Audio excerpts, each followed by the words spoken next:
নমস্কার। আমরা খুবই আনন্দিত যে সম্ভবত কিছুদিনের ভিতরেই সুপ্রিম কোর্টের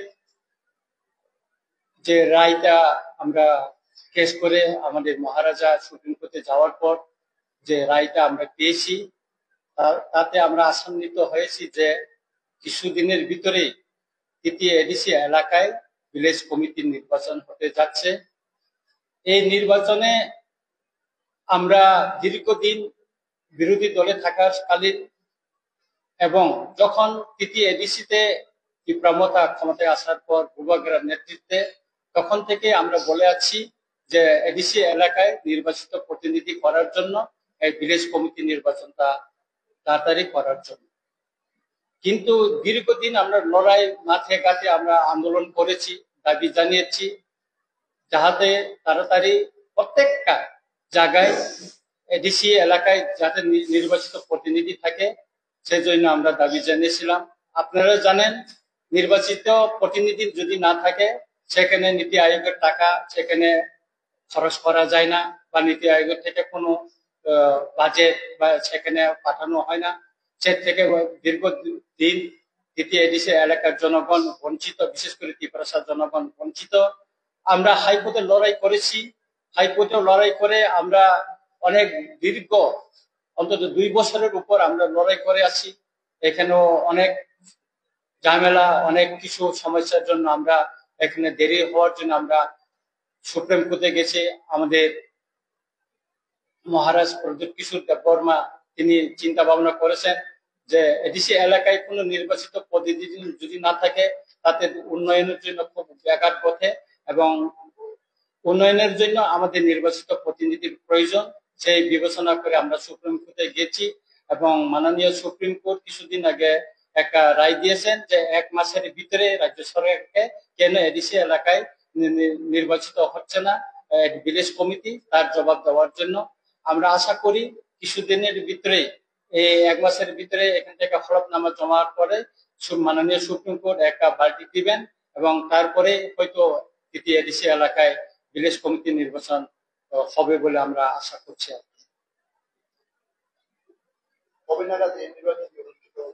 এখন আমরা তো চেষ্টা করছি, আমরা তো রেডি আছি, তীব্রমথা আমরা সবসময় রেডি আছি। দীর্ঘদিন কাল থেকে আমরা নির্বাচনের জন্য আমাদের মাননীয় যে মহারাজ উনি বলেছেন সবসময় রেডি থাকার জন্য আমরা রেডি হয়ে আছি। প্রত্যেক ভিলেজে আমাদের ইতিমধ্যে অনেক মিটিং হয়ে গেছে এবং আমরা সবচেয়ে আশঙ্কা করছি যে এই নির্বাচনটা হবে কিনা। বিভিন্ন সময় বিভিন্ন সমস্যা দেখিয়ে এটা করা হয়েছে। এক সময় মিজোরাম থেকে আসা বুড়ো আমাদের যে শরণার্থী যারা আছে তাদের নাম তালিকাভুক্ত করা হয়নি। এইভাবে কখনো কবিন জন্য রোগের জন্য করা হচ্ছে না। এভাবে মানে বিভিন্ন সমস্যা থেকে ত্রিপুরায় বিশেষ করে এডিসি এলাকায় হচ্ছে না। কিন্তু অপরদিকে আমরা কি দেখি যে জেনারেল এলাকাতে এখানে পঞ্চায়েত নির্বাচন হচ্ছে, আপনার মিউনিসিপাল কাউন্সিল নির্বাচন হচ্ছে, জেলা পরিষদের নির্বাচন হচ্ছে, এখানে 2টা বিধানসভার 2টা সিট ভ্যাকেন্ট ছিল ওটা নির্বাচিত হয়েছে, অথচ এডিসি এলাকায় 2টা সিট ভ্যাকেন্ট আছে সেটা নির্বাচন করা হচ্ছে না।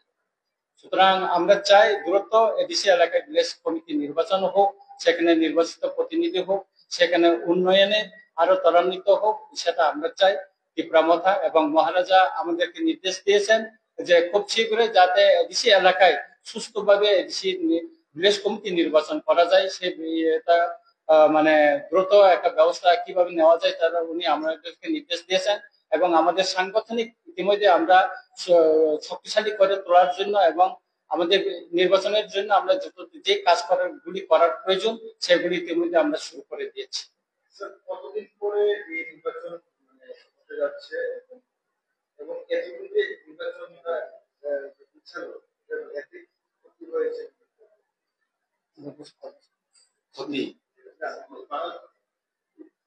প্রশ্নটা এটা তো দেখুন লাস্ট যে আমাদের ত্রিপুরা রাজ্যে লাস্ট বিসি ইলেকশনটা হয়েছে এটা হয়েছে 2016-তে। 2016-র পরে আবার নির্বাচন হওয়ার কথা ছিল 2021, কিন্তু 2020-তে যখন করোনা মহামারী হয়েছিল, তখন একটাই কারণ দেখানো হয়েছিল যে এখানে এখন বেশি ইলেকশন অথবা যে কোনো ইলেকশন করা যাবে না। কিন্তু আমরা দেখতে পেয়েছি, আপনারা সবাই সাক্ষী আছেন, যে আমাদের 2021-এ টিটিএডিসি যে জেনারেল ইলেকশন, সেটাও হাইকোর্টে কেস করার পরেই হয়েছে। এরপরে বাকি ত্রিপুরার যতগুলি ইলেকশন হয়েছে, যেটা আমাদের এমএলএ সাহেব বলেছেন, যে পঞ্চায়েত ইলেকশন, গ্রাম পঞ্চায়েত ইলেকশন, পঞ্চায়েত সমিতি, জেলা পরিষদ, বাকি মিউনিসিপ্যালিটি কাউন্সিল, কর্পোরেশন, এরপরে আমাদের বিধানসভা হয়ে গেছে, সব ইলেকশন হয়ে গেছে।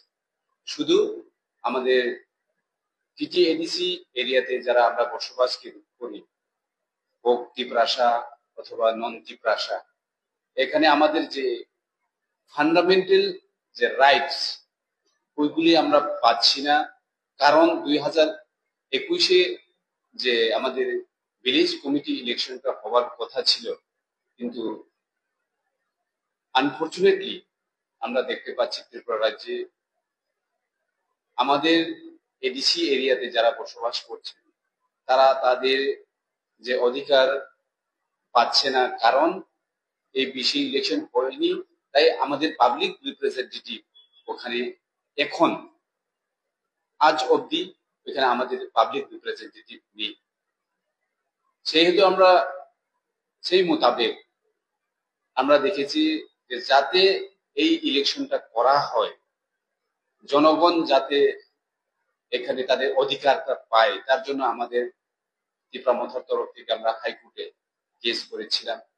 কিন্তু হাইকোর্টের অর্ডার থাকা সত্ত্বেও যে ইলেকশন কমিশন বিভিন্ন কারণ দেখিয়ে এখানে ইলেকশনটাকে ডিলে করছে, তাই আমাদের মহারাজ সুপ্রিম কোর্টে কেসটা বাধ্য হয়ে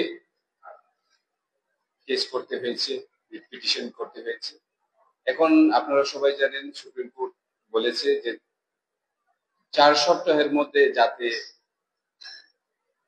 ইলেকশন কমিশন, স্টেট গভর্নমেন্ট এটার উত্তর যাতে দেয় যে কি কারণে এবং কেন এখনো এই ইলেকশনটা করা হচ্ছে না, এবং সেটা তাড়াতাড়ি করার জন্য সুপ্রিম কোর্ট অর্ডার দিয়েছে, এটা আপনারা সবাই জানেন। আমরা তখন থেকেই রেডি ছিলাম এবং এখনো রেডি আছি। কিসের জন্য? শুধু ইলেকশনের লড়াই করার জন্য।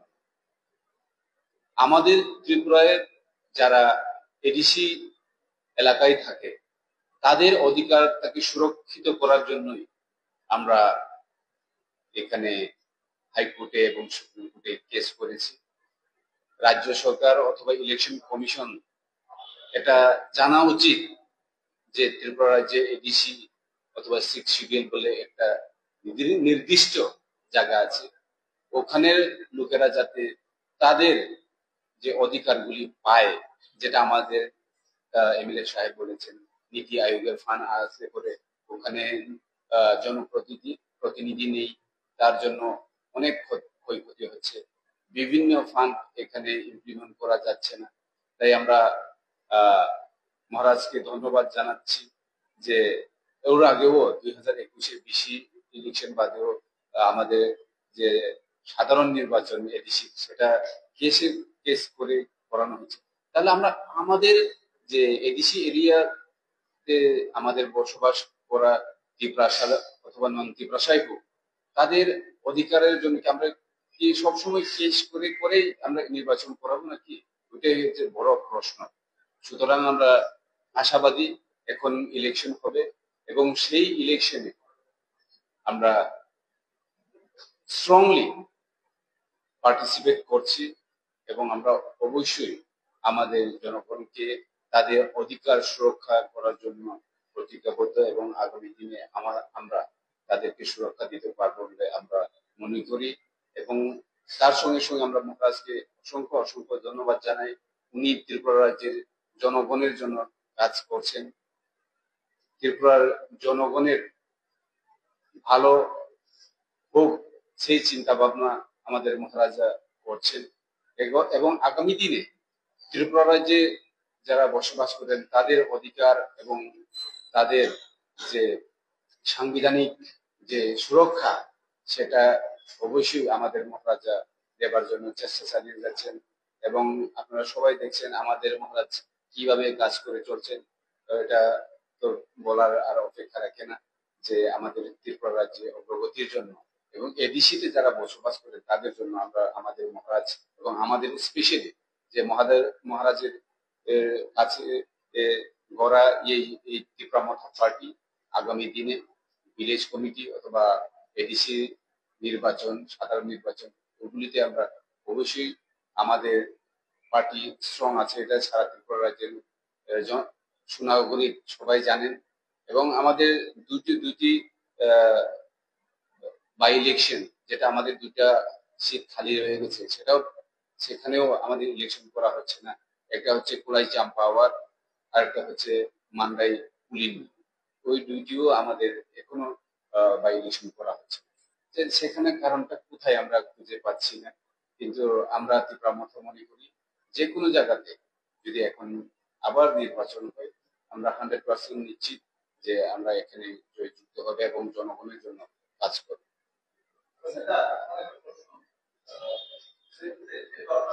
সরকারের সঙ্গে সেখানে কি সমঝোতা আছে যে 564টা 587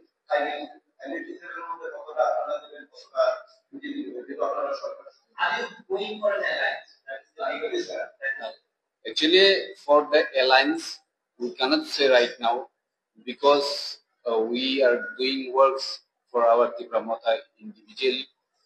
In case of alliance, in the matter of alliance, we are not able to say right now because our Maharaja is the highest authority to speak about the matter.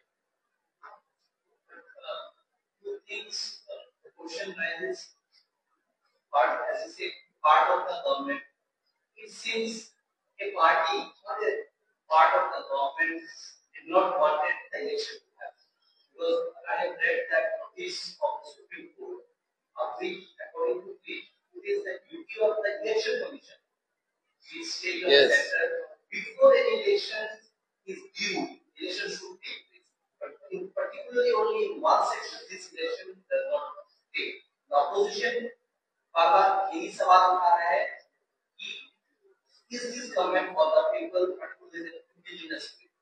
Does it speak well about the government when the election for the BC only is not happening? How serious is the government about the fact?